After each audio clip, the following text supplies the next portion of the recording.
ಮಾನ್ಯ ಮುಖ್ಯಮಂತ್ರಿಗಳಿಗೆ ಸರ್ಕಾರಕ್ಕೆ ಎಷ್ಟು ಪಾಲು ಬಂದಿದೆ ಹಾಗಾದ್ರೆ 400 ಕೋಟಿ ರೂಪಾಯಿಗಳಲ್ಲಿ?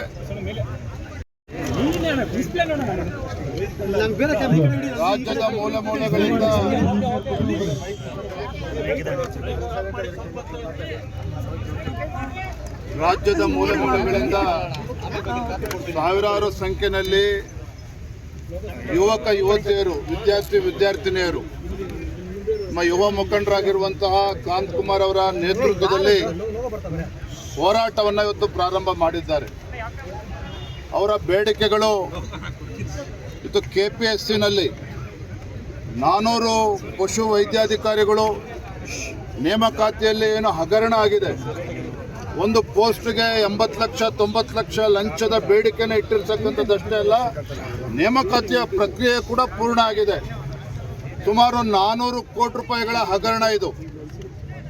ಇಷ್ಟು ದೊಡ್ಡ ಹಗರಣ ಆಗಿದ್ದರೂ ಸಹ ರಾಜ್ಯ ಸರ್ಕಾರ ಇವತ್ತು KPSC ಇಂಟರ್ನಲ್ ಎನ್ಕ್ವೈರಿ ಕಮಿಟಿಗೆ ತನಿಖೆ ಮಾಡಿ ಅಂತೇಳಿ ಹೇಗೆ ಅವಕಾಶ ಕೊಡೋದಕ್ಕೆ ಸಾಧ್ಯ? ಬೇಲಿನೇ ಎದ್ದು ಹೊಲ ಮೇಯ್ದಾಗ ಅವ್ರುಗಳೇ ಕೂತಲ್ಲಿ ತನಿಖೆ ಮಾಡ್ತಾರೆ ಅಂತ ಹೇಳಿದ್ರದಕ್ಕೆ ನ್ಯಾಯ ಸಿಗೋದಕ್ಕೆ ಸಾಧ್ಯ ಇಲ್ಲ. ಹಾಗಾಗಿ ಏನು ಇವತ್ತು ಭ್ರಷ್ಟಾಚಾರ ನಡೆದಿದೆ KPSCನಲ್ಲಿ, PDOಗಳಿರ್ಬೋದು, VAಗಳಿರ್ಬೋದು, ಪಶು ವೈದ್ಯಾಧಿಕಾರಿಗಳ ನೇಮಕಾತಿ ಇರ್ಬೋದು, ಇವೆಲ್ಲ ಪ್ರಕ್ರಿಯೆ, ನೇಮಕಾತಿ ಪ್ರಕ್ರಿಯೆಯಲ್ಲಿ ಬಹಳ ದೊಡ್ಡ ಹಗರಣ ನಡೆದಿದೆ.